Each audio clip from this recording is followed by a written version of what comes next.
Welcome to the Rim Break Rodeo. We hope this video helps. You start by enabling developer mode in Discord so you can see ID. Open user settings, go to advanced, and toggle developer mode on. Once done, make sure to restart the desktop or mobile app if the setting doesn't appear active immediately. That refresh ensures Discord exposes the ID copy options. You're doing this because Discord hides numeric ID by default. Turning on developer mode reveals those options and prepares you for the next steps where you'll copy the actual server ID.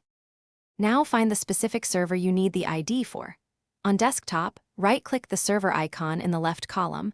On mobile, open the server menu, tap the three-dot menu, and find the Copy ID option. Once you select Copy ID, Discord places a long numeric string on your clipboard. Check by pasting into a note to confirm. You need that number for integrations or bots, which reference servers by numeric ID instead of names. Keep it handy for the final configuration steps.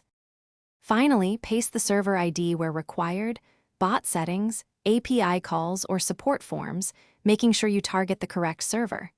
If you can't find Copy ID, double-check developer mode is still enabled and restart Discord. Sometimes the UI needs a refresh.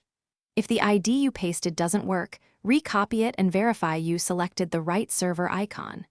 If problems persist, log out and back in, or try the desktop app instead of the browser to avoid caching issues that hide menu items. Thanks for watching. Consider subscribing if we helped you.